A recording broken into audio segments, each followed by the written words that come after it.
성도들이 자신의 일상 속에 경험하는 깊은 묵상을 가지고 하나님께 나아가고 있습니다. 그 묵상의 일부를 함께 나누고자 합니다.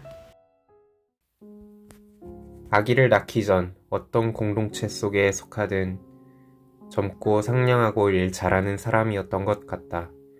이번에 일을 시작하면서 잘 모르고 어버버할 적에 주변 분들에게 질문을 하고 도움을 구하는데 어떨 때는 내가 왜 이런 질문을 했지? 라는 생각이 들 만큼 어처구니 없고 스스로 해결 가능한 일들도 많았다. 뭔가 뇌를 거치지 않고 행동으로 바로 나오는 느낌. 급해서 아무거나 하는 나 자신을 보면서 내가 원래 이랬나? 이렇게 더딜 수가 있나 싶었다. 사실 일하기 전에는 아이도 둘이나 키우는데 무슨 일이든 잘 해낼 자신이 있었는데 2주 정도 지나니 자신감이 많이 떨어졌다. 젊고 친절하고 아이들을 많이 사랑하는 동료 교사들을 볼 때마다 나는 나를 그들과 비교하기 시작했다. 나 자신이 참 무능해 보였다. 오늘의 말씀을 나의 연약함을 알고 하나님의 완전하심에 이끌리자 정리했는데 아침에 설교를 듣다가 정신이 번쩍 들었다. 은혜다. 나의 어떠함은 아무런 상관이 없다. 이 상황에 던져졌고 마음을 다하고 뜻을 다하여 맡겨진 아이들을 사랑으로 키우다 보면 하나님의 일하심을 더욱 선명히 깊게 경험할 수 있을 것 같다. 걱정과 한숨이 기대로 바뀌는 순간이었다. 아이들의 인생에 반드시 만났어야만 하는 선생님이 되고 싶고 건강한 자존감을 세우는 것에 도움이 되는 교사이고 싶다. 나에게 29명의 보미를 주신 것에 또 감사하는 오늘이다. 우리 아이들을 하나님께 맡겨드린다. 오늘 우리가 함께 나눌 말씀은 마태복음 4장 1절에서 11절 말씀입니다. 그때 예수께서 성령에게 이끌리어 마귀에게 시험을 받으러 광야로 가사 40일을 밤낮으로 금식하신 후에 줄이신지라. 시험하는 자가 예수께 나와서 이르되 내가 만일 하나님의 아들이여든 명하여 이 돌들로 떡덩이가 되게 하라. 예수께서 대답하여 이르시되 기록되었으되 사람이 떡으로만 살 것이 아니요 하나님의 입으로부터 나오는 모든 말씀으로 살 것이라 하였느니라 하시니 이에 마귀가 예수를 거룩한 성으로 데려다가 성전 꼭대기에 세우고 이르되 내가 만일 하나님의 아들이여든 뛰어내리라. 기록되었으되 그가 너를 위하여 그의 사자들을 명하시리니 그들이 손으로 너를 받들어 발이 돌에 부딪히지 않게 하리로다 하였느니라. 예수께서 이르시되 또 기록되었으되 주 너의 하나님을 시험하지 말라 하였느니라 하시니 마귀가 또 그를 데리고 지극히 높은 산으로 가서 천하 만국과 그 영광을 보여 이르되 만일 내게 엎드려 경배하면 이 모든 것을 내게 주리라. 이에 예수께서 말씀하시되 사탄아 물러가라. 기록되었으되 주 너의 하나님께 경배하고 다만 그를 섬기라 하였느니라. 이에 마귀는 예수를 떠나고 천사들이 나아와서 수종드니라. 아멘. 반갑습니다. 오늘 마태복음 4장 1절부터 11절까지를 중심으로 존재라는 제목의 말씀을 함께 나누겠습니다.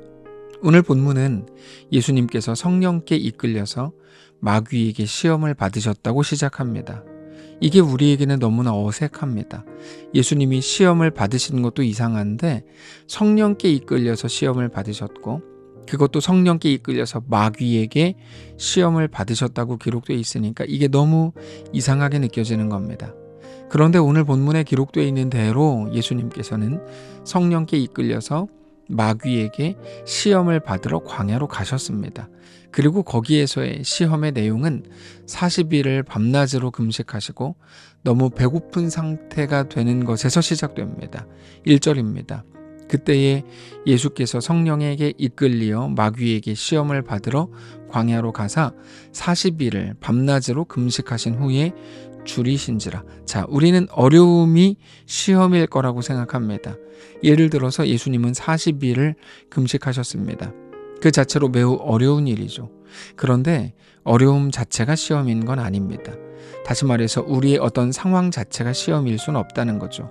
오늘 본문을 잘 보면 금식으로 인해서 너무 배고픔을 느끼는 그 상태에 마귀의 시험이 들어온 겁니다. 그래서 3절을 보면 시험하는 자 마귀가 그때 예수님께 나왔다. 이렇게 기록되어 있습니다. 3절입니다. 시험하는 자가 예수께 나와서 이르되 너가 만일 하나님의 아들이여든 명하여 이 돌들로 떡덩이가 되게 하라. 자, 마귀의 시험은 너무나 분명한 형태로 주어졌는데 예수님에 대한 공통적인 말들이 있습니다.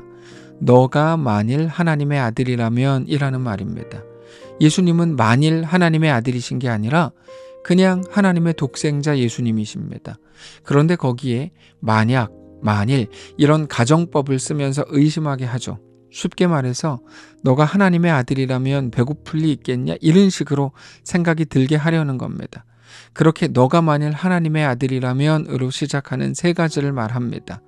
너가 만일 하나님의 아들이라면 배고프니까 돌을 떡으로 바꿔 먹어라. 성전에서 뛰어내려봐라. 그러면 천사들을 너를 구원할 거 아니냐?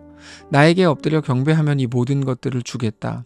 그러면 너가 영광을 받을 거 아니냐? 이렇게 세 가지를 말했습니다. 그리고 그 세 가지가 시험이었다고 성경은 소개합니다. 예수님께서는 마귀의 그 시험에 대해서 먼저 사람이 떡으로 사는 거 아니다. 이렇게 말씀을 하셨습니다. 4절입니다. 예수께서 대답하여 이르시되 기록되었으되 사람이 떡으로만 살 것이 아니요 하나님의 입으로 나오는 모든 말씀으로 살 것이라 하였느니라 하시니 우리는 우리를 정말 살게 하는 것이 눈에 보이는 해답이 아니라는 걸 잘 알고 있습니다. 오직 우리 하나님이 왕이요 우리의 전부이신 것을 알아야 합니다. 신자는 보이는 게 아니라 믿음으로 선택하고 믿음으로 걷는 존재입니다. 사실상 우리에게 있는 가장 큰 유혹은 당장의 문제, 상황, 정황, 나의 현실이라는 것을 알아야 합니다. 그 현실에 대한 것들은 우리를 넘어뜨리는 가장 큰 유혹이 됩니다. 그건 에덴 동산에서의 선악과를 다시 바라본 하와의 시선을 가지게 되는 것과 같습니다.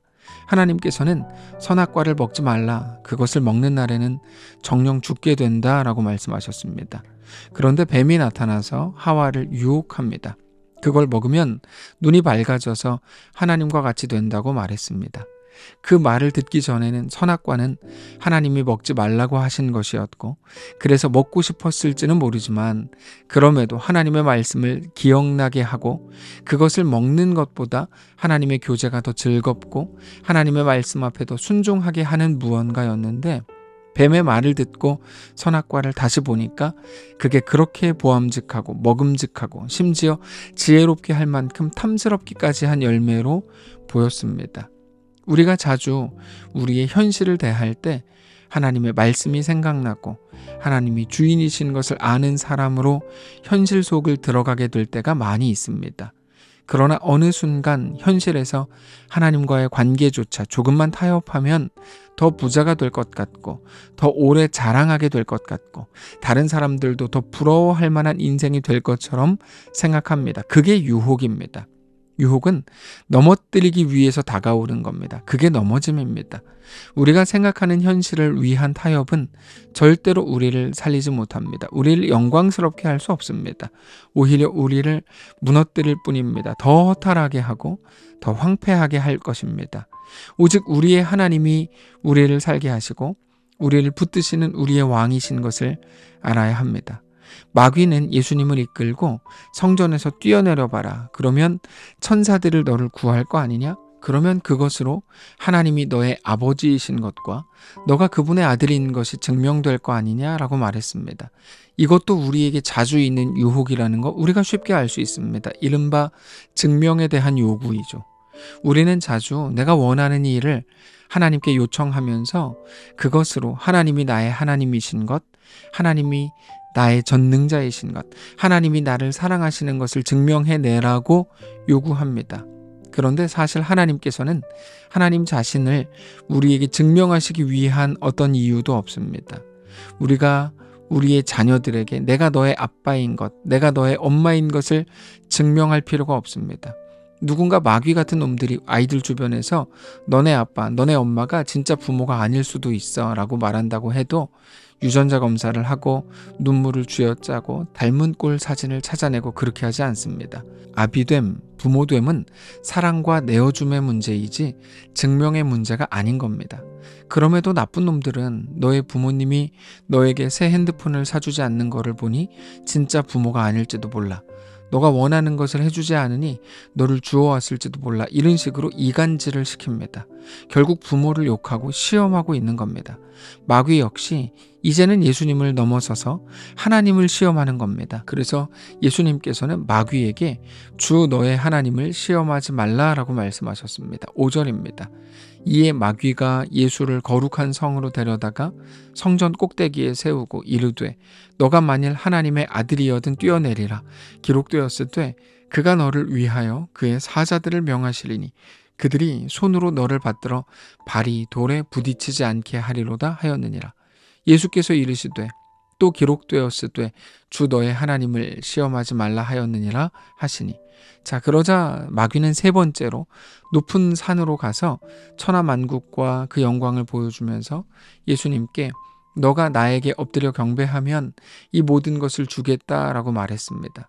예수님께서는 경배받아야 할 분은 오직 하나님 한 분이라고 말씀하셨습니다. 8절입니다.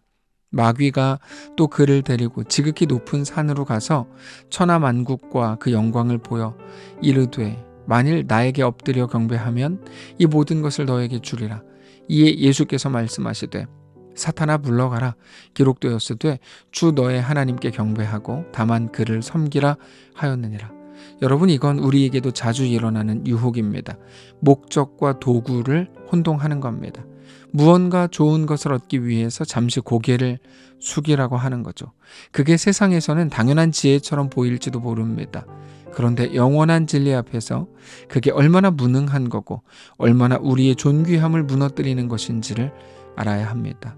우리는 믿음에 대해서 믿음에는 대상과 내용이 있다는 것을 잘 알고 있습니다. 믿음의 유일한 대상은 오직 하나님이십니다. 그런데 너무나 많은 사람들이 믿음의 대상이신 하나님이 아니라 하나님이 주실 것들을 믿고 기대하고 신봉합니다. 그건 너무나 안타까운 일입니다. 그러다가 그게 이루어지지 않으면, 내 원함이 완성되지 않으면 믿음의 대상인 하나님을 원망하고 심지어 하나님을 떠나겠다고 협박을 합니다. 병이 낫게 되는 것, 자녀가 좋은 학교에 들어가는 것, 사업이 성공하는 것, 문제가 해결되는 것, 가족이 정신을 차리게 되는 것, 우리가 칭찬을 받는 것, 사람들에게 존경을 받는 것, 인정을 받는 것 등등, 사실 그 모든 것들이 매우 소중하고 우리를 행복하게 할 가치가 있는 것들이지만 그럼에도 어떤 것도 목적이 될 수는 없습니다. 그것들은 단지 도구일 뿐입니다. 우리로 하여금 하나님께 더 나아가게 하고 하나님을 더 신뢰하게 하고 하나님을 더 붙들게 하는 도구일 뿐입니다. 그래서 신비하고 놀라운 기적마저도 예수님께서는 그건 표적일 뿐이라고 말씀하시는 겁니다. 그 모든 것들을 통해서 하나님께 나아가는 것뿐이지 결코 그것을 얻기 위해서 하나님을 이용할 수는 없다는 말입니다. 그런데 세상 종교와 미신은 언제나 목적과 대상이 바뀌어 있습니다. 자기의 현실적인 이익을 위해서 자기의 신을 감동시키려고 합니다. 그게 미신입니다. 그러나 우리 하나님은 그 모든 것보다 크신 분이고 모든 것의 주관자이시고 우리의 유일한 목적이 되시는 하나님입니다. 예수님께서는 마귀의 모든 유혹을 거절하셨지만 그럼에도 결국 어떤 현실적인 조건 없이도 하나님의 아들이신 것이 드러났습니다. 11절입니다. 이에 마귀는 예수를 떠나고 천사들이 나와서 수종드니라.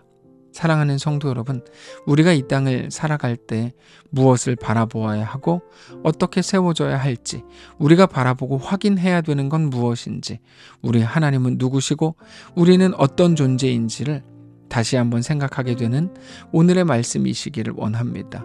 우리는 이 땅에 살지만 이 땅에 속한 자가 아니라 하늘에 속한 자로 살아야 합니다.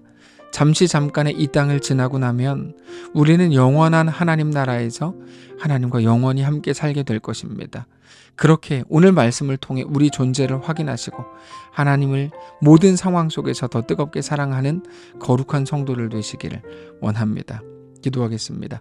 살아계신 하나님, 하나님만 우리의 왕이요 전부인 것을 깨닫고 고백하며 하나님과 믿음으로 동행하기를 소원하는 오늘 우리의 삶이 되게 하시옵소서.